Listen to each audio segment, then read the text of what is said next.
Nous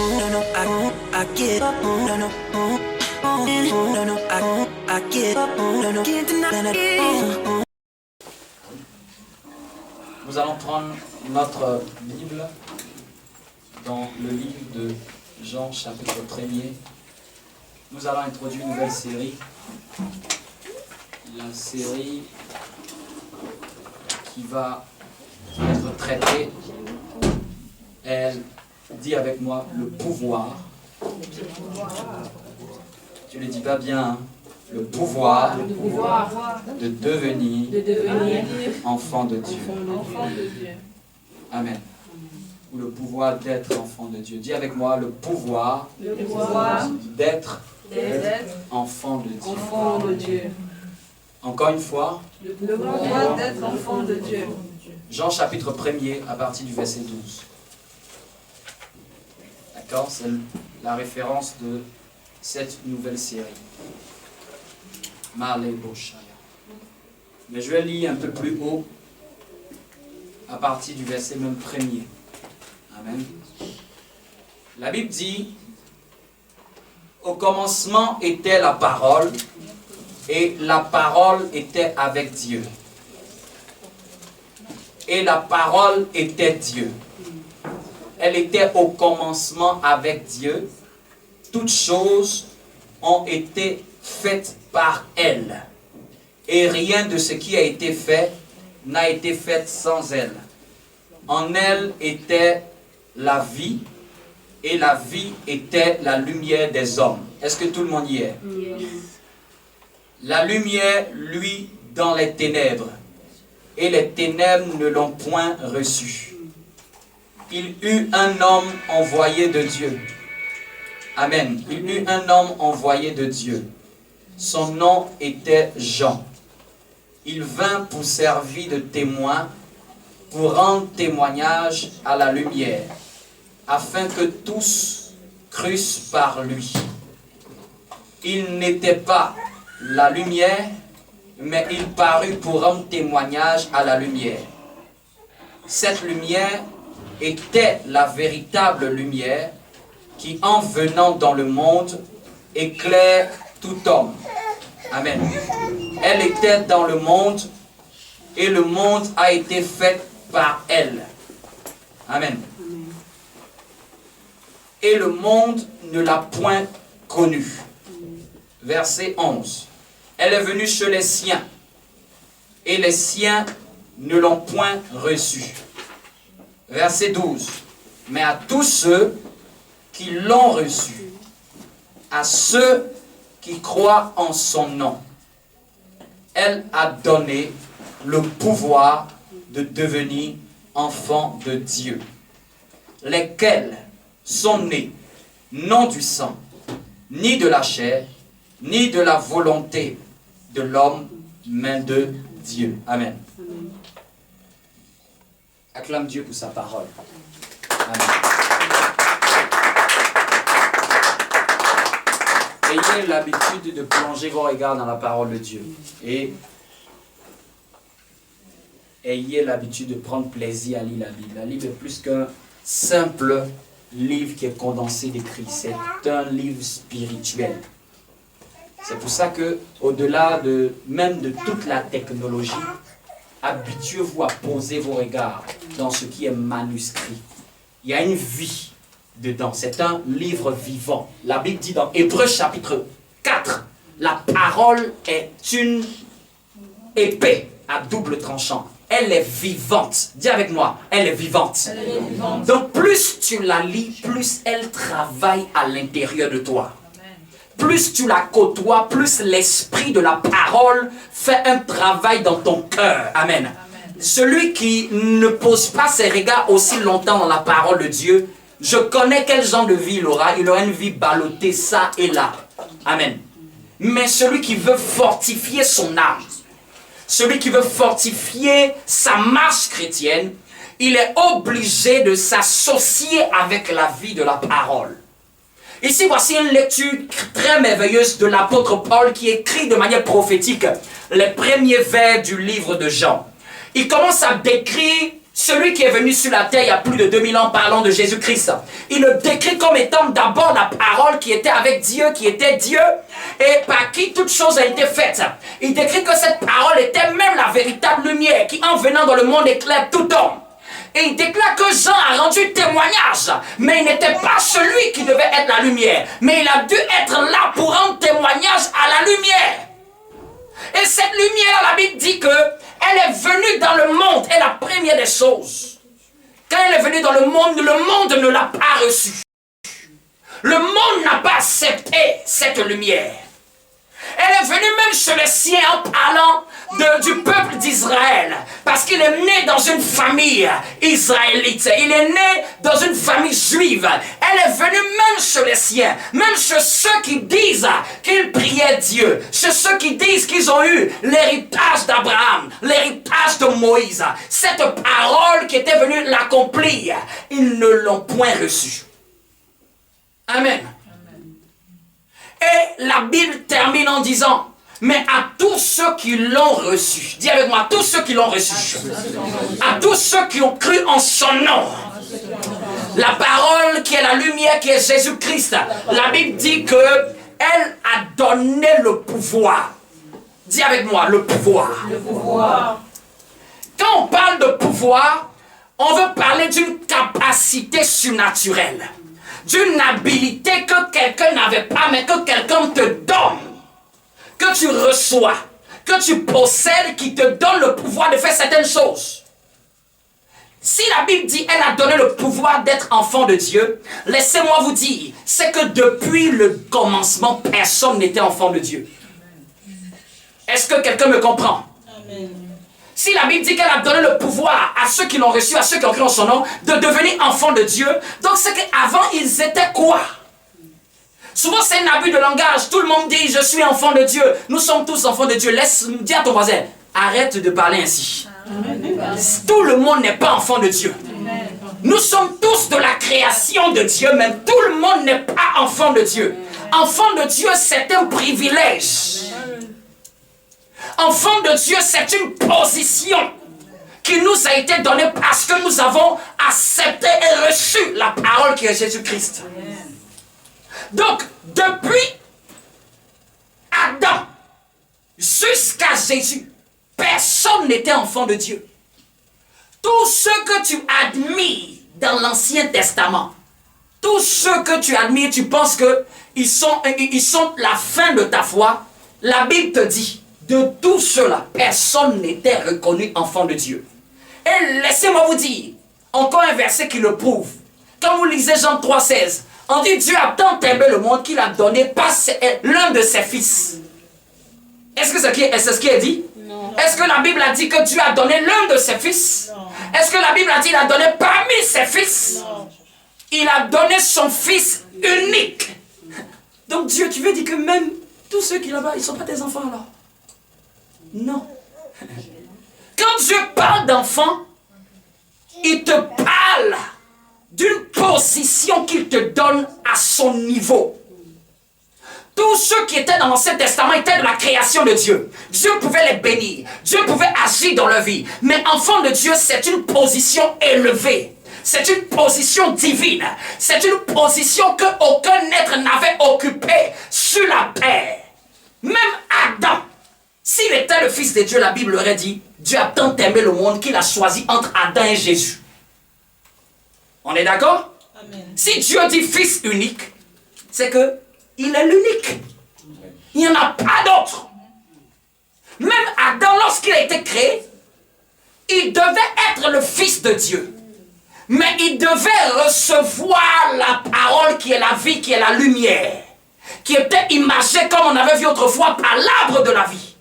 Lorsqu'il était créé, il était dans un état intermédiaire. Et il devait décider d'être maintenant enfant de Dieu. Mais il a fait le mauvais choix. Amen. Non, même Adam, depuis Adam, de Genèse jusqu'à Jésus, personne n'avait eu ce privilège. Personne n'avait eu cette opportunité. Personne n'avait eu cette opposition. Personne n'avait eu cette grâce. Et d'ailleurs, même lorsque tu voulais trouver un juste devant Dieu, il fallait sacrifier des animaux. Et il ne fallait pas sacrifier qu'un seul pour ta vie. Hein. Il fallait en sacrifier autant que tu péchais. C'est-à-dire que quand Dieu devait te parler, Dieu passait par les prophètes pour te parler. Et quand toi tu devais prier, tu passais par le sacrificateur pour faire monter ta prière. Regarde la configuration compliquée. Dis à ton voisin, regarde comment c'était compliqué avant. Mais c'est quand c'est simple, maintenant les gens ne comprennent plus. C'est quand c'est simple que les gens comprennent. Dans l'Ancien Testament, quand tu devais apporter ta prière, ça passait par l'intermédiaire du sacrificateur. C'est-à-dire que c'est lui qui validait ta prière devant Dieu. C'est lui qui validait, qui était le représentant du prêtre. En un mot, toi, tu parles là, le ciel n'entend pas. Le ciel ne comprend pas. Le ciel ne comprend rien à ce que tu devais dire dans l'Ancien Testament. C'est le sacrificateur qui devait dire Amen et puis ça monte au Seigneur. C'est le sacrificateur qui devait prendre ton offrande pour dire Seigneur, regarde l'offrande de Florence. Amen. Amen. Et quand tu devais prier là, tu restais pas dans ta chambre, tu venais au temple.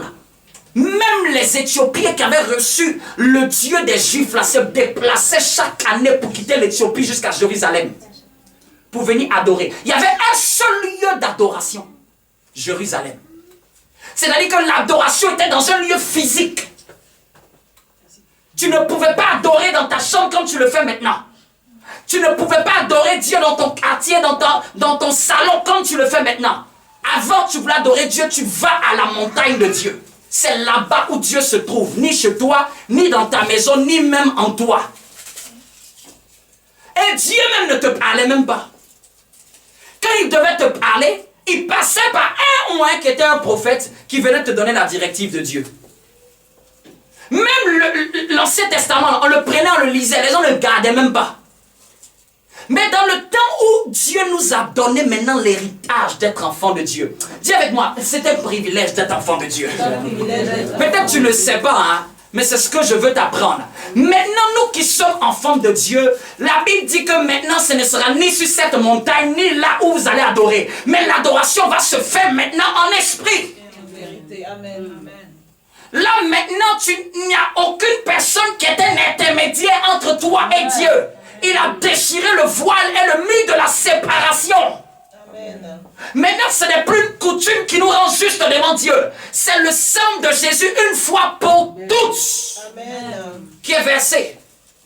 Et laisse-moi te dire, même dans l'Ancien Testament, on ne pardonnait même pas les péchés. C'était qu'on appelle ça couvrir les péchés. Dieu couvrait pendant un temps. Et le sacrifice devait être encore renouvelé. Dis avec moi, j'ai le pouvoir d'être enfant de Dieu. J'ai le pouvoir d'être enfant de Dieu. Quand tu entends pouvoir, c'est-à-dire que c'est quelque chose que tu n'avais pas avant. C'est quelque chose qui est donné par une autorité. Le mot qui est la source de ce nom en français là, pouvoir, veut dire exousia, qui veut dire une autorité. Une autorité qui m'est donnée. Veut dire un gouvernement qui m'est attribué. Veut dire une position qui m'est attribuée. Une position que je n'avais pas avant. Mais dans cette position-là, c'est très important de savoir qu'elle est meilleure que tout ce que les gens de l'Ancien Testament ont vécu. Dans cette position-là, Dieu habite à l'intérieur de nous. Amen. Dans cette position-là, Dieu habite dans notre esprit. Il a fait de nous le temple de son esprit. Avant, Dieu habitait dans un temple fait de mains d'hommes. Les sacrificateurs prenaient l'arche qui était le symbole de la présence de Dieu. Ils se baladaient avec ça à chaque fois. T'imagines, on prend toujours une caisse. Et puis on se promène, on dit c'est Dieu qui est dedans. Il n'habite même pas en vous, il habite dans une caisse faite de bois d'acacia. Tellement vous ne pouvez pas le recevoir. Tellement il est pur que vous ne pouvez même pas le recevoir. Et là où on mettait ce coffre-là, il y avait une seule personne qui entrait une fois par année. Et si malheur à elle, elle n'a pas rangé sa vie, elle meurt. C'est-à-dire que tellement ils étaient à des kilomètres de Dieu, que Dieu, même malgré sa volonté, ne pouvait pas habiter en eux. Mais regarde comment maintenant, en tant qu'enfant de Dieu, non, enfant de Dieu là, c'est, dis à ton voisin, c'est une position spirituelle. C'est une position spirituelle. Nous sommes enfants de Dieu dans l'esprit. Amen. Amen. Dieu nous a engendrés spirituellement. Dieu nous a donné une position spirituelle. Dieu nous a donné une hauteur à son niveau. Dieu nous a donné accès à son royaume. Dieu nous a donné accès à sa divinité. En d'autres termes, tout ce que Dieu ne pouvait pas donner aux autres dans l'Ancien Testament, Dieu nous a donné maintenant pleinement. Tu me dis pas un bon amen. Amen. C'est-à-dire, nous sommes dans le temps le plus favorable qui n'a jamais existé. La Bible dit que le plus petit dans le royaume sera plus grand que Jean-Baptiste. Est-ce que tu imagines? Et la Bible dit que Jean-Baptiste est le plus grand de tous les prophètes qui ont existé dans l'Ancien Testament. Est-ce que quelqu'un comprend ce que je suis en train de dire? C'est que Jésus dit, Jean-Baptiste est le plus grand de tous ceux qui ont opéré dans l'Ancien Testament. Mais il dit le plus petit dans le royaume de Dieu. Le plus petit dans la saison qui commence dans le Nouveau Testament. Le premier qui vient de se convertir. Même s'il ne connaît pas toute la Bible, Jésus dit que celui-là, il est plus grand que Jean-Baptiste. Parce que celui-là bénéficie d'une grâce que les autres n'ont pas bénéficié. Amen. Parce que le plus petit dans le royaume a accès au royaume. Eux, ils n'avaient pas accès au royaume. Eux, ils n'avaient pas ce privilège-là. Ils n'avaient pas cette position d'entrer dans la maison de Dieu. Depuis Éden, Dieu avait perdu celui qui devait faire entrer toute la domination humaine dans le royaume. Et Dieu a dû attendre Christ pour faire maintenant ce plan. Adam a échoué, mais Christ a réussi. Voilà pourquoi tous ceux qui suivent la locomotive qui est Christ entrent aussi dans le royaume de Dieu. Amen. Dis avec moi, j'ai le pouvoir de devenir enfant de Dieu. J'ai le pouvoir de devenir enfant de Dieu. Tu vas prendre Luc 10, 19. Luc 10, 19.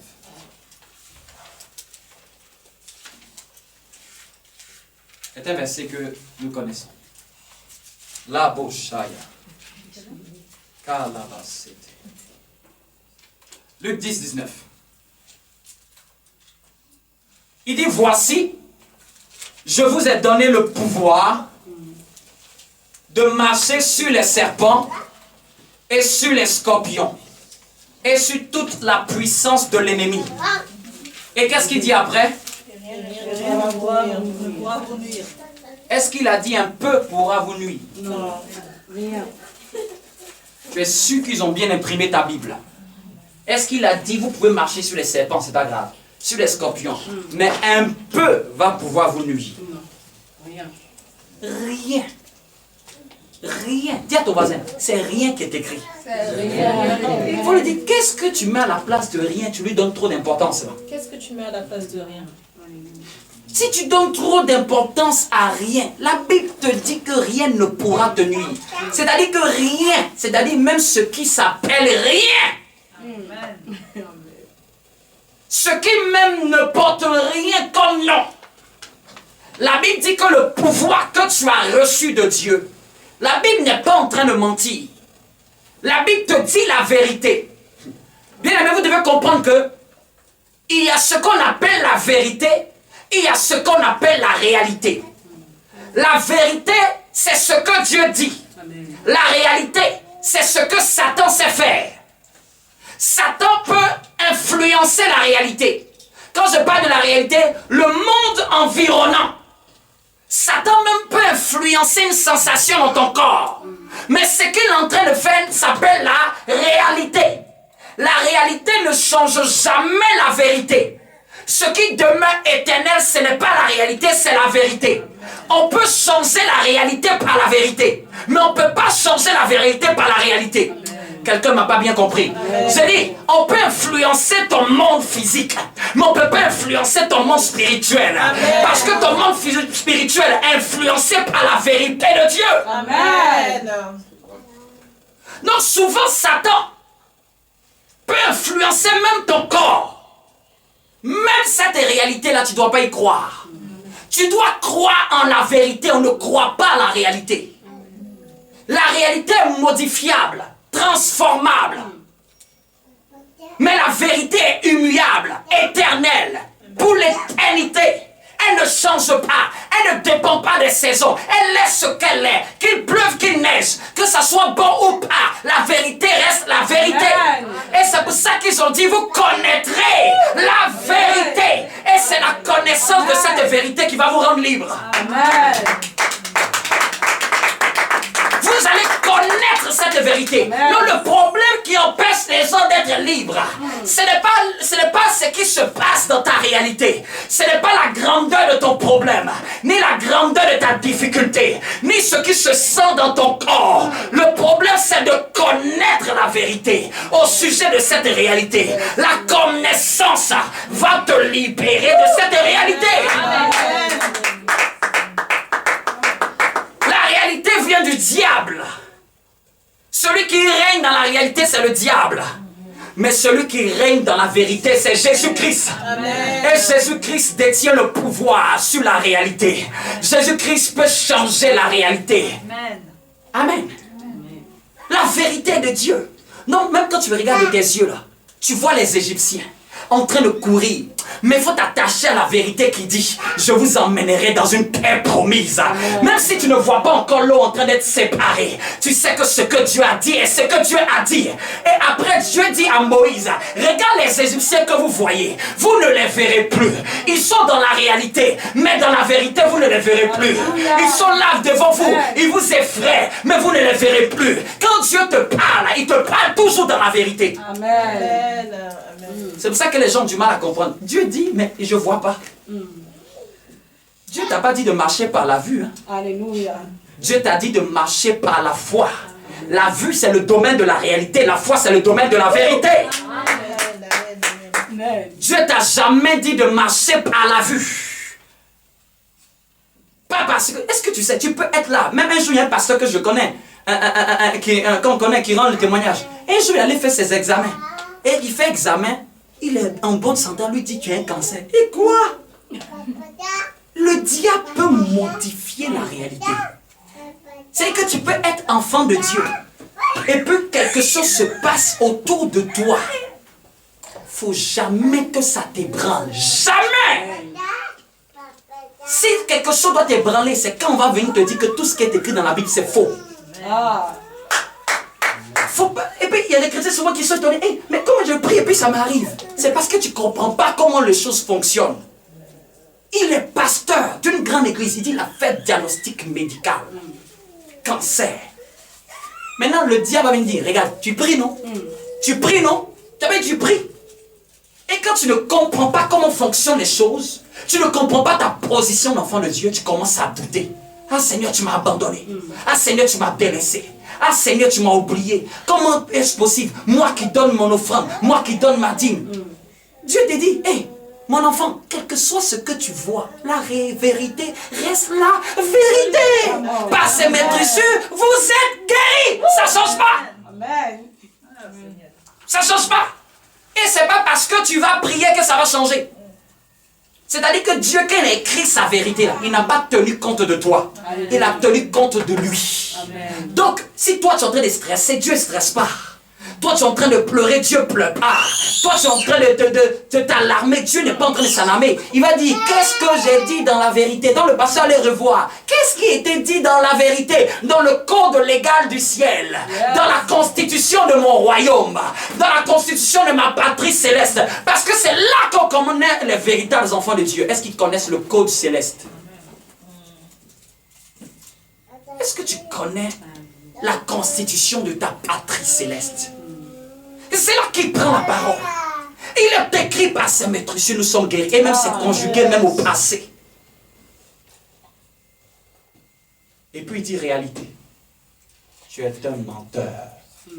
Tu n'influenceras pas ma vie. Vous savez quoi? Après il a refait les examens. Ça n'a pas disparu. C'était une attaque satanique. Pour voir s'il marche par la vue ou il marche par la foi. Marcher par la foi, ça ne veut pas dire que ta réalité va toujours forcément être bonne. Hein? Marcher par la foi, c'est toi qui domines ta réalité par ta foi. C'est toi qui influences ta réalité par ta foi. C'est toi qui prends la vérité de Dieu et tu la mets dans ta réalité. C'est toi qui assujettis ta vie par ce que Dieu a dit. C'est ça la marche de la foi.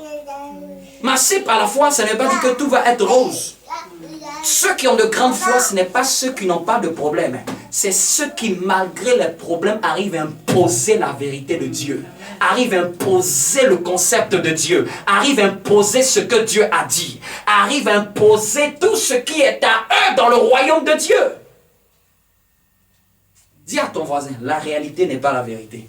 La réalité n'est pas la vérité. Nous avons reçu le pouvoir de marcher sur les scorpions et les serpents, mais sur toute la puissance de l'ennemi. Est-ce que tu comprends ça? Depuis Adam et Ève, jusqu'au dernier prophète Malachi, personne n'avait reçu ce pouvoir. Personne. Personne n'avait reçu cette habilitation. Personne n'avait reçu ce mandat. Personne ne pouvait parler et dominer des esprits. Dis avec moi, lève ton pied un peu plus. Dis, j'ai reçu le pouvoir. J'ai reçu le pouvoir. Souvent, il faut être conscient que tu as reçu quelque chose quand même. Amen. Mais aujourd'hui, les chrétiens, ils prient comme si c'était eux qui étaient en quête d'un pouvoir. Hey! Arrête ça. Tu ne pries pas pour demander de pouvoir. Je prie parce que j'ai le pouvoir. Je ne prie pas pour demander le pouvoir. J'ai le pouvoir. Tu as le pouvoir pour dominer toute situation. Ça nous a été donné. Si tu viens même de te convertir le premier jour, quel que soit ce qui se lève contre toi, tu peux l'écraser. Amen. Contre ta vie, là, tu as reçu le pouvoir d'écraser. Rien ne peut te résister. Dis à quelqu'un, rien ne peut te résister. Rien ne peut te résister. C'est le verset qui ment, ou c'est Dieu qui ment. Mais la Bible dit, tout homme peut trouver menteur, mais jamais l'Éternel Dieu. Amen. Dieu ne ment jamais. Souvent, la foi est un chrétien qui est comme un béréen. Tu prends la parole de Dieu au mot. Souvent, vous êtes trop religieux. Prends la parole. Seigneur, tu as dit, j'ai reçu le pouvoir. Je prends au mot et puis je commence à prier. Prends la parole au mot. Tel que c'est écrit là. Tel que je dois vivre. Amen. C'est ceux qui prennent la Bible au mot. C'est ceux-là qui vivent des exploits. J'entendais le témoignage d'un grand homme de Dieu qui est Père Sonam, qui est parti il y a longtemps. Il rencontrait le témoignage. Il dit qu'il était évangéliste dans son église. Le pasteur est en train de prendre la Bible, Marc 16. En mon nom, vous chasserez les démons. Vous prierez pour les malades seront guéris. Les morts seront ressuscités. Il est venu demander au pasteur, est-ce que on peut faire ça? Le pasteur lui a dit, oui, tu peux faire. Il a demandé au pasteur, est-ce que tu as déjà fait ça? Il dit, non, je n'ai pas encore fait ça. Mais est-ce que moi je peux faire? Il dit, oui, tu peux prier pour les malades vont ressusciter.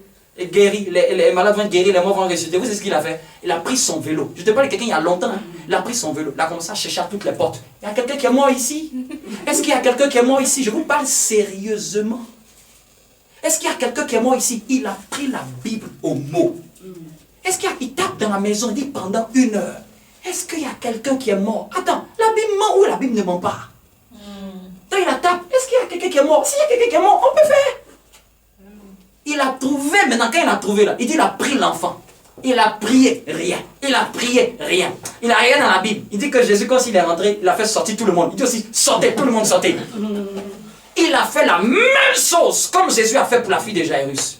L'enfant est revenu à la vie. Amen.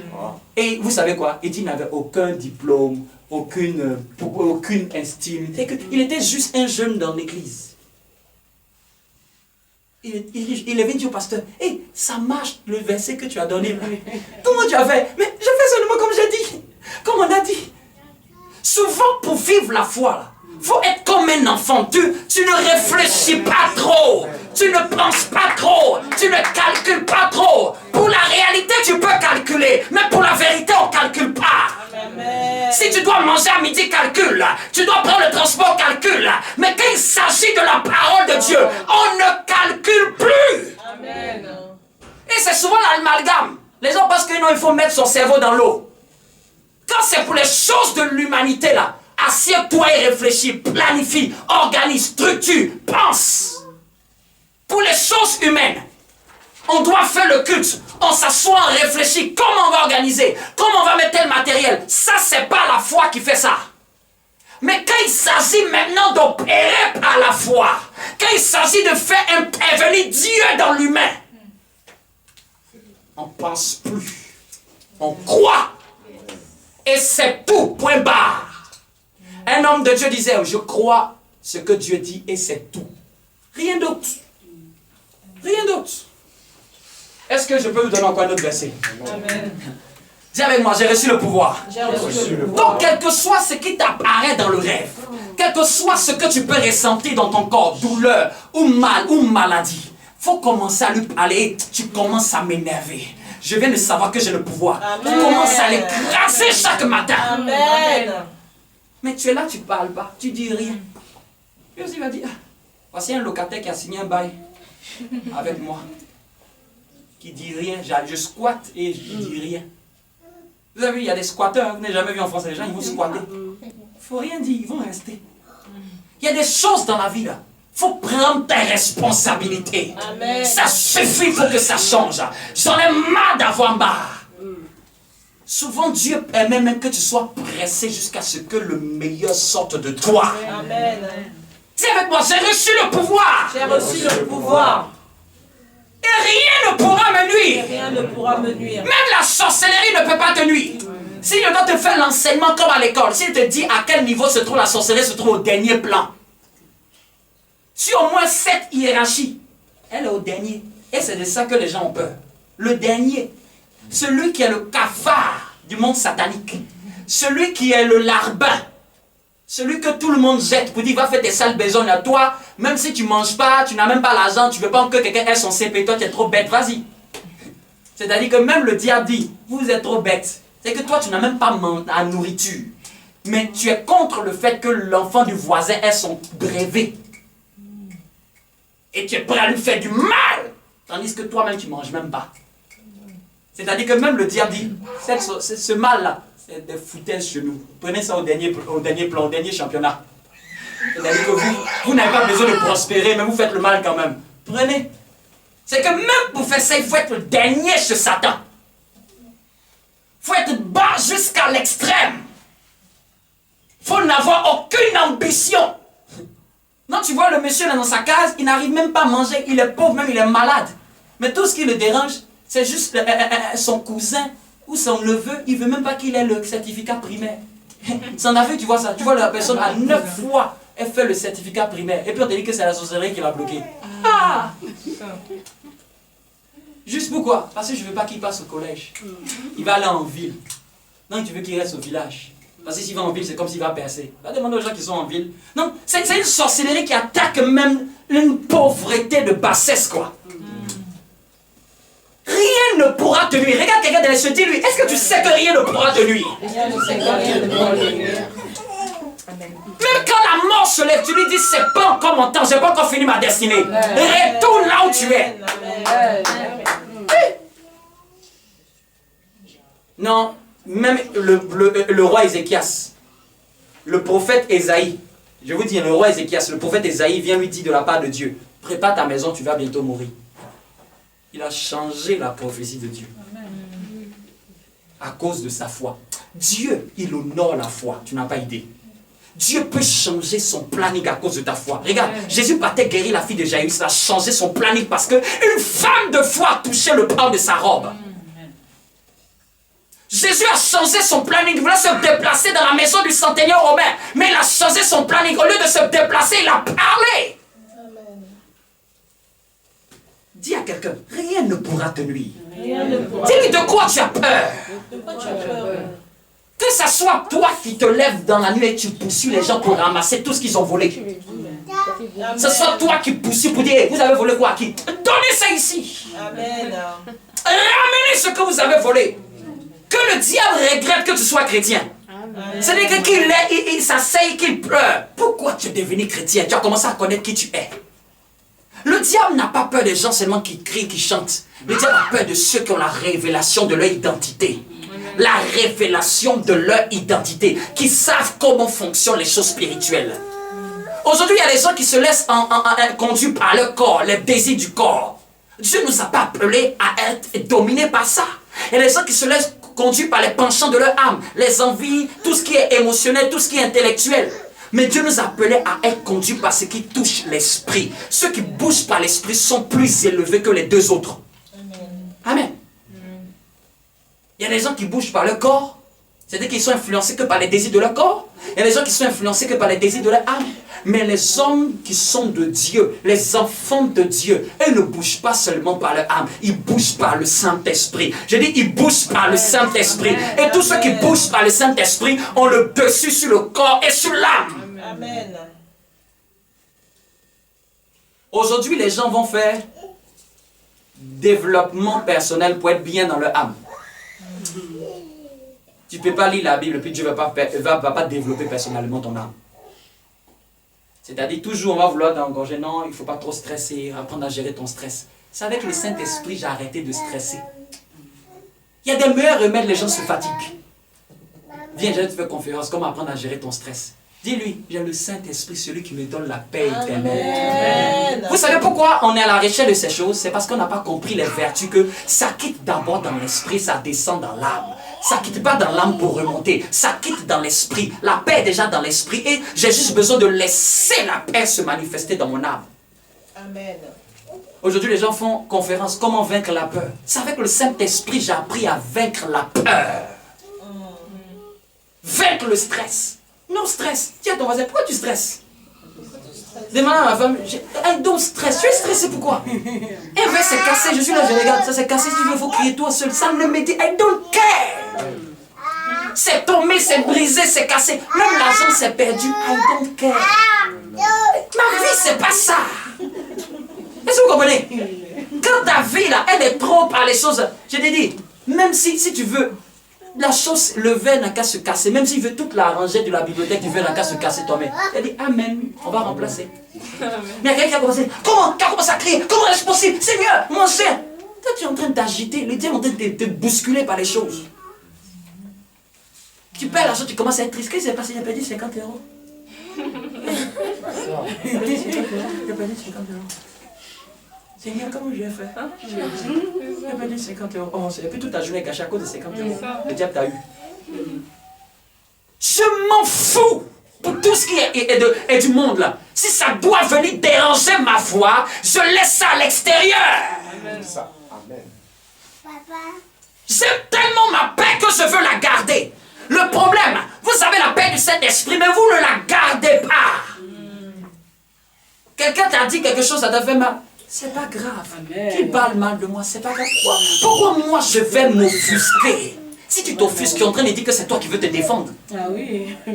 Si tu crois que le Saint-Esprit dans ta vie, tu veux te défendre, pourquoi? Laisse le Saint-Esprit va témoigner. Amen. Un enfant de Dieu, je vous dis, il ne se justifie pas. Amen. Quand te gifle sur la joue droite là, tu tends l'autre joue, c'est pour te dire, il ne te justifie jamais. Amen. Fais ce que tu continues de faire. Si on doit te taper autant de fois, on te tapera. Toi, tu continues ton chemin. C'est ce que les gens n'ont pas compris. Vous comprenez? Quand il gifle sur la joue droite, tends l'autre joue là. Ça ne veut pas dire que d'être bête, d'aller te faire piquer. C'est-à-dire, ne change pas ce que tu as fait pour lequel on t'a fait du mal ou on t'a incriminé. Continue de faire. Si tu sais que c'est le bon chemin. Tu te justifies pourquoi? Attends, tu as le temps de te justifier. Tu as le temps. Regarde ton voisin, puis dis-lui, toi tu as le temps de te justifier. Tu as le temps de te justifier. Hey! Au lieu de prendre ce temps-là pour prier Dieu, pour chercher Dieu, Amen. tu as le temps pour te justifier dans les bavadages. L'âme là, elle aime les bavadages inutiles, stériles. Regarde, c'est pour ça que dis à ton voisin, il faut dire, si tu parles beaucoup, c'est qu'il faut laisser ton esprit prendre le contrôle. Tu dois parler beaucoup là, parle pour édifier. Dis-lui, si tu parles beaucoup, parle-moi pour m'édifier. Parle-moi pour m'exhorter. Parle-moi pour m'enrichir. Parle-moi pour me stimuler. Parle-moi pour me galvaniser. Parle-moi pour me ressusciter. Parle-moi pour me transmettre la vie. Parle-moi pour m'emmener de l'avant. Mais si c'est pour me parler, pour dire, tu vois, lui l'a dit, c'est l'a dit, celui l'a dit, c'est que tu es encore trop bas dans ta spiritualité. Être enfant de Dieu, c'est au-dessus de ces choses. Amen. Être enfant de Dieu, c'est voir loin. C'est quitter la bassesse spirituelle. C'est entrer dans la dimension de l'esprit. C'est marcher comme l'esprit le veut. Quand tu marches à l'esprit. On va te prendre comme un fou, comme une folle. Pourquoi je vais gaspiller ma salive pour quelque chose qui n'en vaut pas la peine? Si le Saint-Esprit m'a mis à cœur de ne rien dire, je ne dis rien. Amen. Ça ne m'enlève rien. Non, avec tout ce qu'on t'a fait, tu dis rien. Pasteur, justifie-toi un peu. Attends, c'est moi qui me suis appelé ou c'est Dieu qui m'a appelé? S'il y a quelqu'un qui m'a appelé, il sait me défendre. Si c'est moi-même qui me suis appelé, c'est moi-même qui vais me défendre. Mais si je suis sûr que c'est Dieu qui m'a appelé, pourquoi je vais être le premier à répondre à celui qui m'a appelé? Non. Justifie-toi un peu. Si tu ne te justifies pas, les gens vont penser qu'ils pensent ce qu'ils veulent penser. Bien aimé, si tu dois être heureux là, arrête de t'inquiéter de ce que les gens pensent contre toi. J'ai dépassé ce niveau-là où on doit commencer à dire non, on pense quelque chose mal contre toi, tel n'aime pas ce que tu fais. Bien aimé, en fous-toi de ce que les gens pensent. Marche selon ce que le Saint-Esprit veut pour toi. C'est ce qui doit t'intéresser, c'est tout. En tant qu'enfant de Dieu, ce que vous pensez de moi, ce que vous pensez de ma famille, ce que vous pensez de ce que je suis en train de faire, ça ne m'intéresse pas. J'ai tellement de défis, j'ai tellement d'objectifs, j'ai tellement de choses à faire. Dieu doit travailler dans ma vie. J'ai qu'une seule vie. Je n'ai pas deux vies, je n'ai pas trois vies. Et cette vie-là, je ne veux pas la gaspiller pour chercher autre chose que Dieu. Pourquoi vais-je gaspiller mon temps pour les choses qui ne sont pas utiles? Quand tu es enfant de Dieu, tu te focalises sur Dieu à l'extrême. C'est ça être enfant de Dieu. C'est ce pouvoir que Dieu nous a donné de dominer toutes les situations. Quelqu'un peut être embarrassé physiquement et dans son âme, mais un enfant de Dieu est à l'aise avec Dieu. À l'aise. Je vais introduire le verset et puis on va s'arrêter là pour aujourd'hui. Est-ce que ça te fait du bien? Amen. Jean chapitre, acclame Dieu si ça te fait du bien. Jean chapitre 10. Dis avec moi, je suis un enfant de Dieu. Je suis un enfant de Dieu. Dis à ton voisin, tu n'es pas n'importe qui. Je ne sais pas si peut-être avant d'être ici, tu te prenais à la légère. Tu es un enfant de Dieu. C'est-à-dire que s'il y a quelqu'un sur lequel Dieu mise là, c'est toi. La Bible dit que tu es la lumière du monde. Attends, peut-être tu avais pris au hasard cette phrase. Il n'a pas dit la lumière de ta famille. Si tu avant tu disais au nom de Jésus, que Dieu soit la lumière de ma famille, arrête cette bassesse. Dieu te voit pour le monde. Amen. Au nom de Jésus, je suis la lumière de mon pays. Tu es la lumière du monde. Est-ce que tu entends? Quand Dieu, quand il voit ta destinée, elle est censée éclairer pas la France. Elle est censée éclairer pas ta famille, mais le monde entier. Amen. Donc on doit se poser la question, si tu étais toi seul sur la terre, Dieu misait sur toi pour éclairer le monde. Est-ce que vous imaginez ça? Si tu étais seul sur la terre en tant qu'enfant de Dieu, Dieu n'allait même pas stresser parce qu'il a fait de toi la lumière du monde. Tu portes en toi cette grâce. Il a dit, salut toi Marie, toi à qui une grâce a été faite. Tu portes en toi cette grâce de Dieu. Elle est à l'intérieur. Ne la laisse pas se confiner comme on a vécu le confinement. Ne la laisse pas se bloquer à l'intérieur. C'est la foi qui libère la grâce que tu portes à l'intérieur. Tu es enceinte de la grâce de Dieu. Tu portes ce trésor dans ce vase de terre. Tu as tout déposé à l'intérieur. Dieu n'a rien mis à l'extérieur. Bien aimé, il n'y a rien que Dieu ajoutera dans ta vie. Il a déjà tout accompli. Il a déjà déposé ça en toi. C'est toi, par ta foi, par ta connaissance, par l'enseignement, par la vérité qui doit demeurer en toi, que tu actives ce que Dieu a déposé en toi. J'ai dit Jean. On va prendre plutôt Jean 8. On lira Jean 10 la prochaine fois. Jean 8. Jean 8 à partir du verset 30. On va lire cette portion de verset et puis nous allons nous arrêter là et la prochaine fois on lira Jean 10. La Bible dit, comme Jésus parlait ainsi, plusieurs, on fait quoi? Plusieurs crurent en lui. N'est-ce pas? N'est-ce pas? Amen. Plusieurs crurent en lui.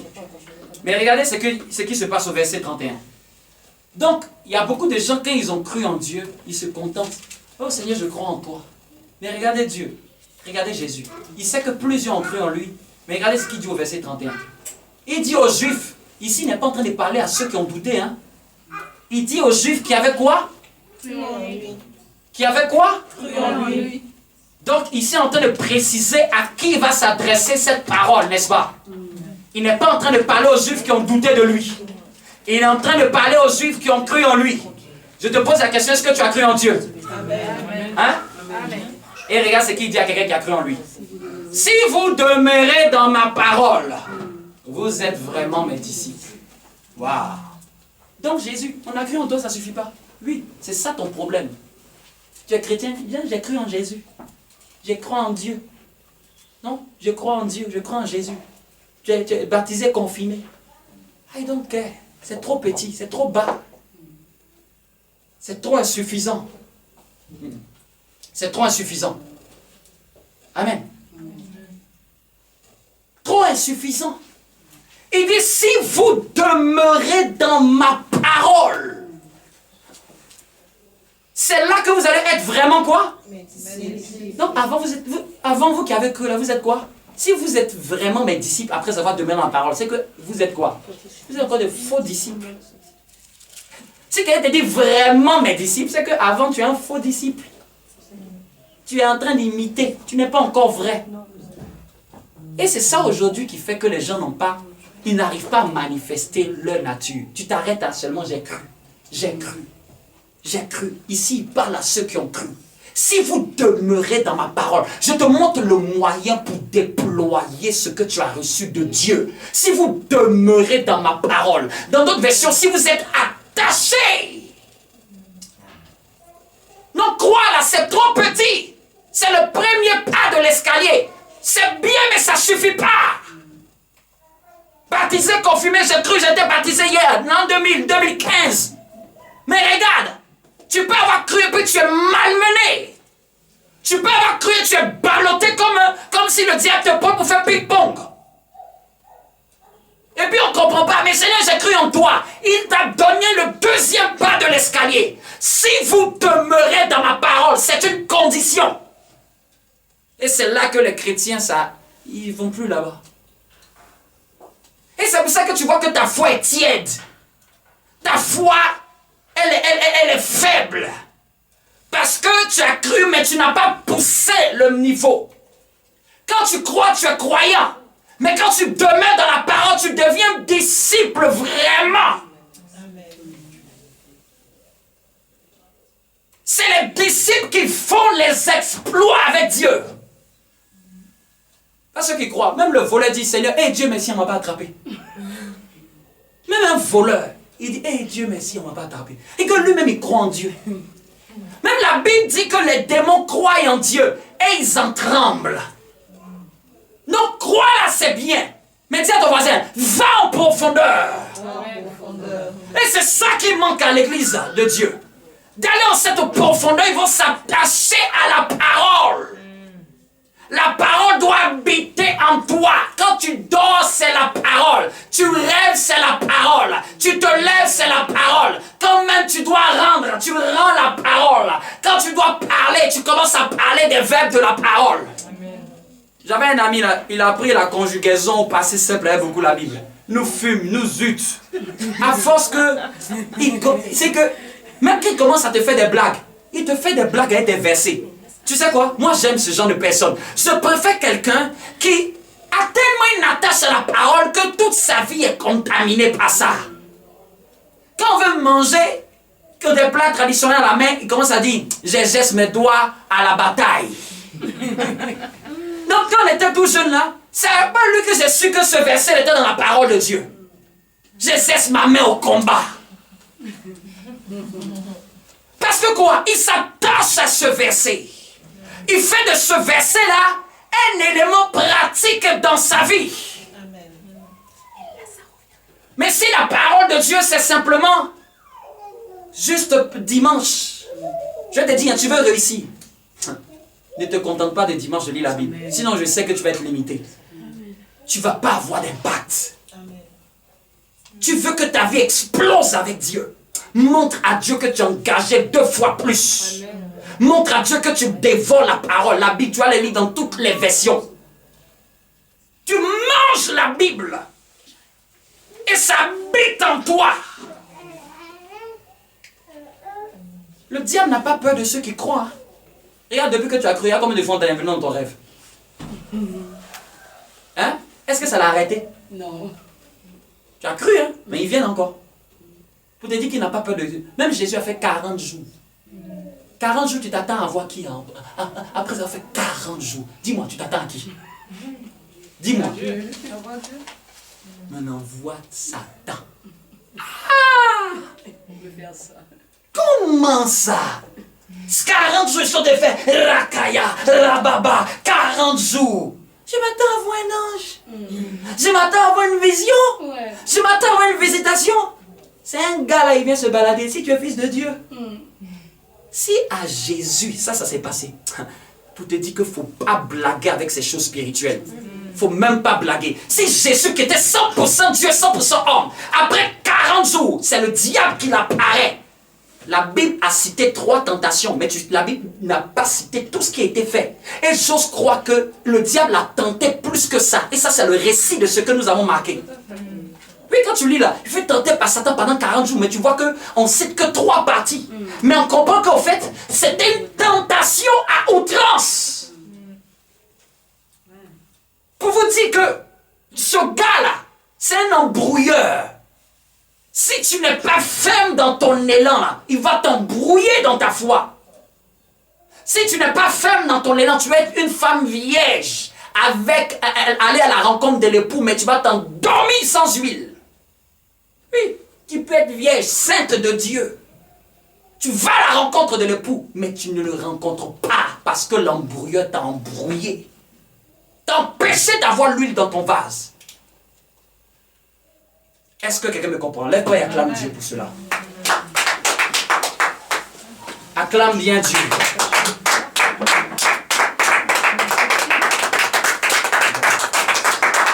Être enfant de Dieu, c'est ça. C'est une capacité que nous avons reçue. Mais elle doit se déployer. Dimanche prochain, je vais t'expliquer un rang que tu as de Dieu. Un rang privilégié encore. Mets la main sur la tête et tu vas prier. Demande au Seigneur, ce verset-là, celui qui demeure dans ma parole sera vraiment mon disciple. Tu vas dire au Seigneur, tu crois en lui, mais tu veux vraiment demeurer dans sa parole, qui te donne la force. La Bible dit que c'est lui qui nous donne le vouloir et le faire. Élève la voix et prie. Élève la voix et prie. Au nom de Jésus-Christ de Nazareth. Demande-lui que tu veux demeurer.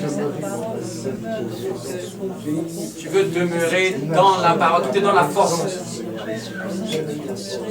Qui te donne la force. Qui te donne la force. Qui te donne la force.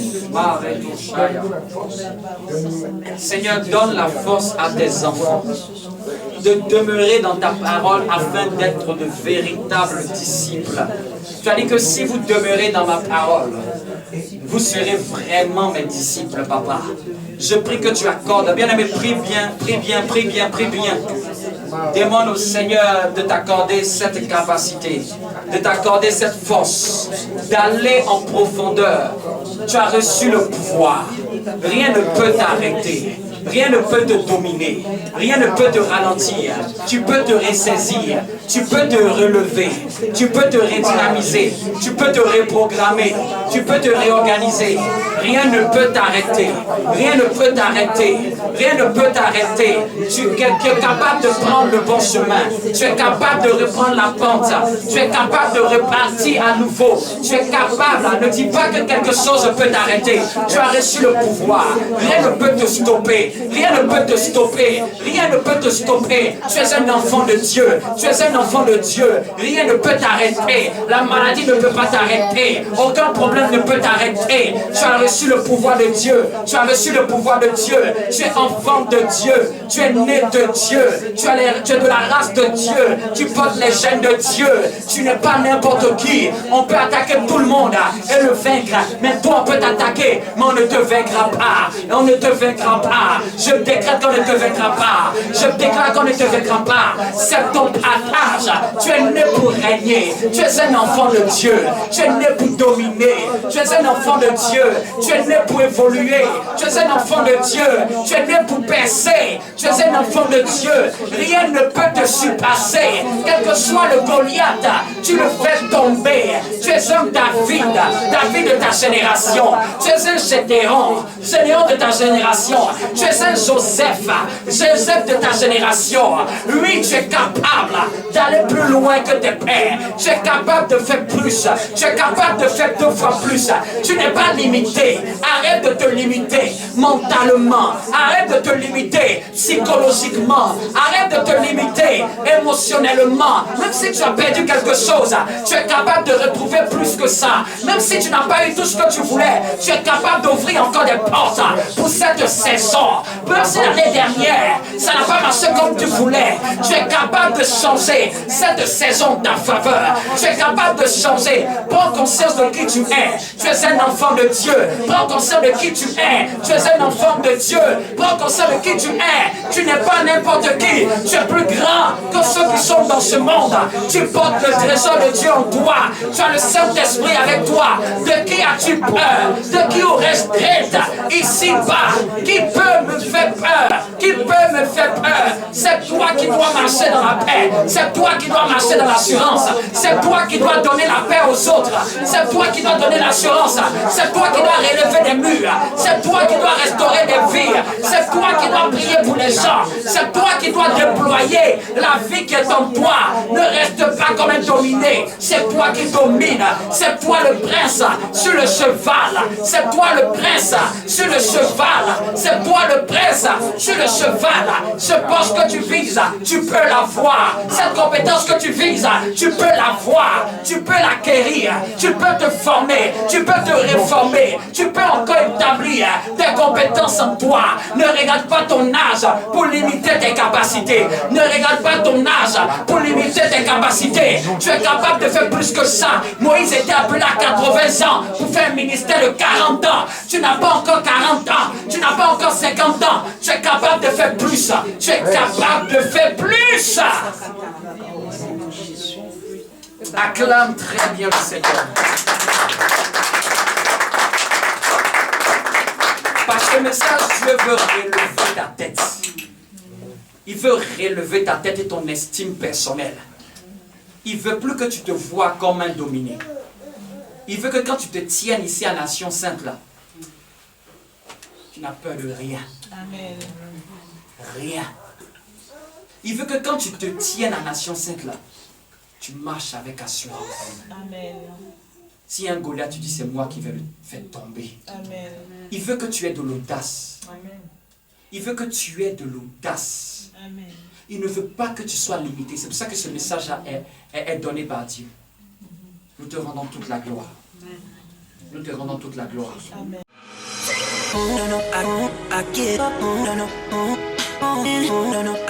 I can't deny it.